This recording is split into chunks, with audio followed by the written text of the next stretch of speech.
ओम शांति 25 जून 2024। आज की मुरली। मीठे बच्चे, पक्का पक्का निश्चय करो कि हम आत्मा हैं।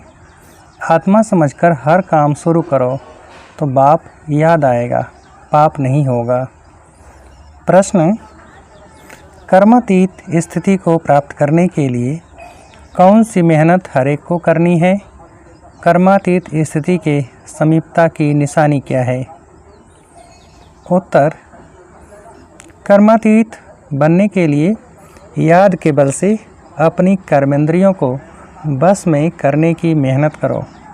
अभ्यास करो, मैं निराकार आत्मा, निराकार बाप की संतान हूँ। सब कर्मेंद्रियाँ निर्विकारी बन जाएं। यह है ज़बरदस्त मेहनत। जितना कर्मातीत अवस्था के समीप आते जाएंगे, उतना अंग अंग शीतल सुगंधित होते जाएंगे। उनसे विकारी बाँस निकल जाएगी। अतीन्द्रिय सुख का अनुभव होता रहेगा। ओम शांति। शिव भगवान आज यह तो बच्चों को नहीं बताना है कि किसके प्रति। बच्चे जानते हैं शिव बाबा ज्ञान का सागर है, मनुष्य सृष्टि का बीज रूप है, तो ज़रूर आत्माओं से बात करते हैं। बच्चे जानते हैं शिव बाबा पढ़ा रहे हैं। बाबा अक्षर से समझते हैं, परम आत्मा को ही बाबा कहते हैं। सब मनुष्य मात्र उस परम आत्मा को ही फादर कहते हैं। बाबा परम धाम में रहते हैं। पहले पहले यह बातें पक्की करनी है, अपने को आत्मा समझना है और यह पक्का निश्चय करना है। बाप जो सुनाते हैं वह आत्मा ही धारण करती है। जो ज्ञान परमात्मा में है वह आत्मा में भी आना चाहिए, जो फिर मुख से वर्णन करना होता है। जो कुछ भी पढ़ाई पढ़ते हैं वह आत्मा ही पढ़ती है। आत्मा निकल जाए तो पढ़ाई आदि का कुछ भी मालूम न पड़े। आत्मा संस्कार ले गई, जाकर दूसरे शरीर में बैठी, तो पहले अपने को आत्मा पक्का पक्का समझना पड़े। देह अभिमान अब छोड़ना पड़े। आत्मा सुनती है, आत्मा धारण करती है। आत्मा इसमें नहीं होती तो शरीर हिल भी न सके। अब तुम बच्चों को यह पक्का पक्का निश्चय करना है, परम आत्मा हम आत्माओं को ज्ञान दे रहे हैं। हम आत्मा भी शरीर द्वारा सुनती हैं और परमात्मा शरीर द्वारा सुना रहे हैं। ये घड़ी घड़ी भूल जाते हैं, देह याद आती है। यह भी जानते हो अच्छे व बुरे संस्कार आत्मा में ही रहते हैं। शराब पीना, छीछी बात करना, यह भी आत्मा करती है आर्गन्स द्वारा। आत्मा ही इन आर्गन्स द्वारा इतना पार्ट बजाती है। पहले पहले आत्माभिमानी जरूर बनना है। बाप आत्माओं को ही पढ़ाते हैं। आत्मा ही फिर यह नॉलेज साथ में ले जाएगी। जैसे वहाँ परम आत्मा ज्ञान सहित रहते हैं, वैसे तुम आत्माएं फिर यह नॉलेज साथ में ले जाएंगी। मैं तुम बच्चों को इस ज्ञान सहित ले जाता हूँ। फिर तुम आत्माओं को पार्ट में आना है। तुम्हारा पार्ट है नई दुनिया में प्रारब्ध भोगना। ज्ञान भूल जाता है। यह सब अच्छी रीति धारण करना है। पहले पहले यह बहुत बहुत पक्का करना है कि मैं आत्मा हूँ। बहुत हैं जो यह भूल जाते हैं। अपने साथ बहुत बहुत मेहनत करनी है। विश्व का मालिक बनना है तो मेहनत बिगड़ थोड़े ही बनेंगे। घड़ी घड़ी इस पॉइंट को ही भूल जाते हैं, क्योंकि यह नई नॉलेज है। जब अपने को आत्मा भूल देह अभिमान में आते हैं तो कुछ न कुछ पाप होते हैं। देही अभिमानी बनने से कभी पाप नहीं होंगे। पाप कट जाएंगे, फिर आधा कल्प कोई पाप नहीं होगा। तो यह निश्चय रखना चाहिए हम आत्मा पढ़ती हैं, देह नहीं। आगे जिस्मानी मनुष्य मत मिलती थी, अब बाप श्री मत दे रहे हैं। यह नई दुनिया की बिल्कुल नई नॉलेज है। तुम सब नए बन जाएंगे, इसमें मूझने की बात ही नहीं।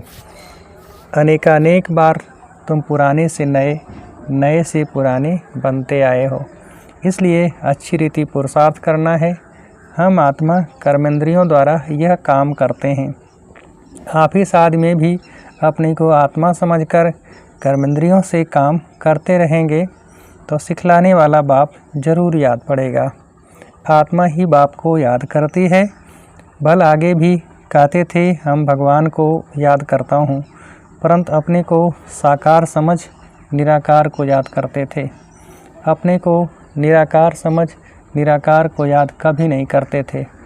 अभी तुमको अपने को निराकार आत्मा समझ निराकार बाप को याद करना है। यह बड़ी विचार सागर मंथन करने की बात है। भल कोई लिखते हैं हम 2 घंटा याद में रहते हैं, कोई कहते हैं हम सदैव शिव बाबा को याद करते हैं, परंतु सदैव कोई याद कर न सके। अगर याद करता हो तो पहले से ही कर्मातीत अवस्था हो जाए।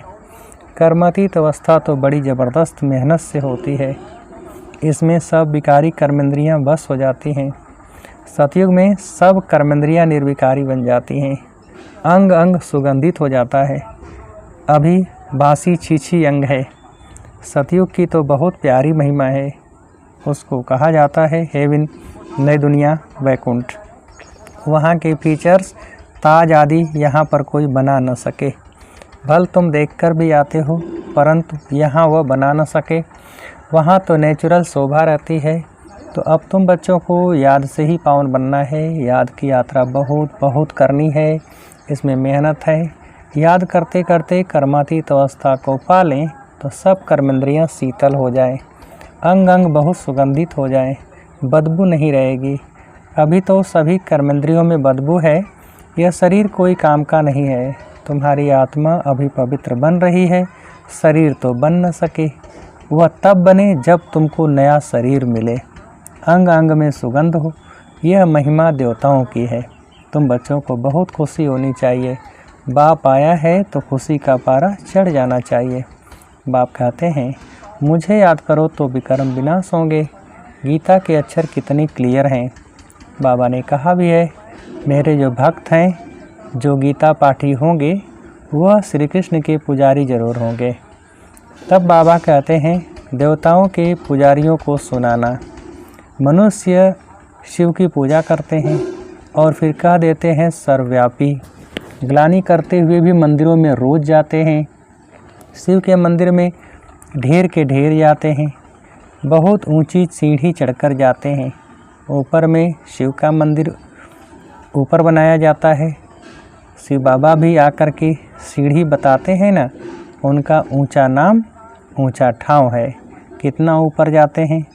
बद्रीनाथ, अमरनाथ, वहाँ शिव के मंदिर हैं।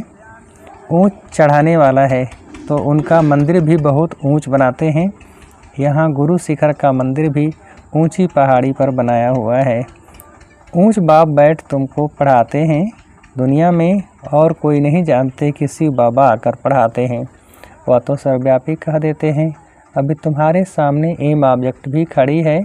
सिवाय बाप के और कौन कहेगा यह तुम्हारी एम ऑब्जेक्ट है। यह बाप ही तुम बच्चों को बतलाते हैं। तुम कथा भी सत्यनारायण की सुनते हो। वह तो जो पास्ट हो जाता है उनकी कथाएं बताते हैं कि आगे क्या क्या हुआ, जिसको कहानी कहा जाता है।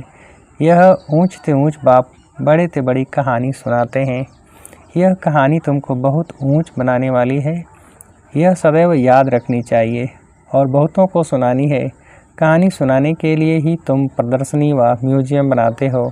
5000 वर्ष पहले भारत ही था जिसमें देवताएं राजे करते थे। यह है सच्ची सच्ची कहानी जो दूसरा कोई बता न सके। यह रियल कहानी है जो चैतन्य वृक्षपति बाप बैठ समझाते हैं, जिससे तुम देवता बनते हो। इसमें पवित्रता मुख्य है। पवित्र नहीं बनेंगे तो धारणा नहीं होगी। शेरनी के दूध के लिए सोने का बर्तन चाहिए, तभी धारणा हो सकेगी। यह कान बर्तन मिसल लेना, यह सोने का बर्तन होना चाहिए। अभी पत्थर का है, सोने का बने तभी धारणा हो सके। बड़ा अटेंशन से सुनना और धारण करना है। कहानी तो इजी है जो गीता में लिखी है। वह कहानियाँ सुनाकर कमाई करते हैं। सुनने वालों से उन्हों की कमाई हो जाती है। यहाँ तुम्हारी भी कमाई है। दोनों कमाई चलती रहती है। दोनों व्यापार हैं। पढ़ाते भी हैं, कहते हैं मनमना भव, पवित्र बनो। ऐसे और कोई नहीं कहते, न मनमना भव रहते हैं। कोई भी मनुष्य यहाँ पवित्र हो नहीं सकते, क्योंकि भ्रष्टाचार की पैदाइश है। रावण राज्य कलयुग अंत तक चलना है, उसमें पावन होना है। पावन कहा जाता है देवताओं को न कि मनुष्यों को। सन्यासी भी मनुष्य हैं, उन्हों का है निवृत्ति मार्ग का धर्म। बाप कहते हैं, मुझे याद करो तो तुम पावन बन जाएंगे। भारत में प्रवृत्ति मार्ग का ही राज चला है, निवृत्ति मार्ग वालों से तुम्हारा कोई कनेक्शन नहीं है। यहाँ तो स्त्री पुरुष दोनों को पवित्र बनना है। दोनों पहिए चलते हैं तो ठीक है, नहीं तो झगड़ा हो पड़ता है। पवित्रता पर ही झगड़ा चलता है, और कोई सत्संग में पवित्रता पर झगड़ा हो ऐसा कभी सुना नहीं होगा। यह एक ही बार जब बाप आते हैं तब झगड़ा होता है। साधु संत आदि कभी कहते हैं क्या कि अबलाओं पर अत्याचार होंगे। यहाँ बच्चियाँ पुकारती हैं, बाबा हमको बचाओ। बाप भी पूछते हैं, नंगन तो नहीं होते हो? क्योंकि काम महाशत्रु है ना, एकदम गिर पड़ते हैं। इस काम विकार ने सबको वर्त नाटे पेनी बनाया है। बाप कहते हैं, 63 जन्म तुम वेश्यालय में रहते हो, अभी पावन बन शिवालय में चलना है। यह एक जन्म पवित्र बनो, शिव बाबा को याद करो तो शिवालय स्वर्ग में चलेंगे। फिर भी काम विकार कितना ज़बरदस्त है, कितना हैरान करते हैं। कशिश होती है, कशिश को निकालना चाहिए। जबकि वापस जाना है तो पवित्र ज़रूर बनना है। टीचर कोई बैठा थोड़े ही रहेगा, पढ़ाई थोड़ा समय चलेगी। बाबा बता देते हैं, हमारा यह रथ है ना, रथ की आयु कहेंगे। बाप कहते, हम तो सदैव अमर हैं, हमारा नाम ही है अमरनाथ। पुनर्जन्म नहीं लेते, इसलिए अमरनाथ कहा जाता है। तुमको आधा कल्प के लिए अमर बनाते हैं, फिर भी तुम पुनर्जन्म लेते हो। तो अब तुम बच्चों को जाना है ऊपर, मुंह उस तरफ, टांगें इस तरफ करनी है। फिर इस तरफ मुंह क्यों फिराना चाहिए? कहते हैं, बाबा भूल हो गई, मुंह इस तरफ हो गया तो गोया उल्टे बन जाते हैं। तुम बाप को भूल दे अभिमानी बनते हो तो उल्टा बन जाते हो। बाप सब कुछ बतलाते हैं। बाप से कुछ भी मांगना नहीं है कि ताकत दो, शक्ति दो। बाप तो रास्ता बतलाते हैं। योग बल से ऐसा बनना है। तुम योग बल से इतना साहूकार बनते हो जो 21 जन्म कभी कोई से मांगने की दरकार नहीं। इतना तुम बाप से लेते हो। समझते हो बाबा तो अथाह कमाई कराते हैं, कहते हैं जो चाहो सो ले लो। ये लक्ष्मी नारायण है हाईएस्ट, फिर जो चाहे सो लो। पूरा पढ़ेंगे नहीं तो प्रजा में चले जाएंगे। प्रजा भी ज़रूर बनानी है। तुम्हारे म्यूजियम आगे चलकर ढेर हो जाएंगे और तुमको बड़े बड़े हॉल मिलेंगे, कॉलेज मिलेंगे जिसमें तुम सर्विस करेंगे। यह जो शादियों के लिए हॉल बनाते हैं यह भी तुमको ज़रूर मिलेंगे। तुम समझाएंगे, शिव बाबा, शिव भगवान आज मैं तुमको ऐसा पवित्र बनाता हूँ तो ट्रस्टी हाल दे देंगे। बोलो, भगवान आज काम महाशत्रु है जिससे दुख पाया है। अब पावन बन, पावन दुनिया में चलना है। तुमको हाल मिलते रहेंगे, फिर कहेंगे टू लेट। बाप कहते हैं, मैं ऐसे मुफ्त में थोड़े ही लूँगा जो फिर भर कर देना पड़े। बच्चों के पाई पाई से तालाब बनता है, बाकी तो सबका मिट्टी में मिल जाना है। बाप सबसे बड़ा सर्राफ भी है, सोनार धोबी कारीगर भी है। अच्छा, मीठे मीठे सिकेल दे बच्चों प्रति माता पिता बाप दादा का याद प्यार और गुड मॉर्निंग। रूहानी बाप की रूहानी बच्चों को नमस्ते। हम रूहानी बच्चों की रूहानी बाप को नमस्ते। धारणा के लिए मुख्य सार, पहली पॉइंट, बाप जो सच्ची सच्ची कहानी सुनाते हैं वो अटेंशन से सुननी और धारण करनी है। बाप से कुछ भी मांगना नहीं है। 21 जन्मों के लिए अपनी कमाई जमा करनी है। दूसरी पॉइंट, वापस घर चलना है, इसलिए योग बल से शरीर की कशिश समाप्त करनी है। कर्म इंद्रियों को शीतल बनाना है, इस देह का बांध छोड़ने का पुरुषार्थ करना है। वरदान, एक स्थान पर रहते अनेक आत्माओं की सेवा करने वाले लाइट माइट संपन्न भव। विस्तार, जैसे लाइट हाउस एक स्थान पर स्थित होते दूर दूर की सेवा करता है, ऐसे आप सभी एक स्थान पर होते अनेकों की सेवार्थ निमित्त बन सकते हो।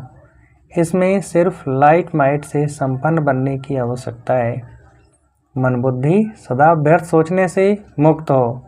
मनमना भव के मंत्र का सहज स्वरूप हो।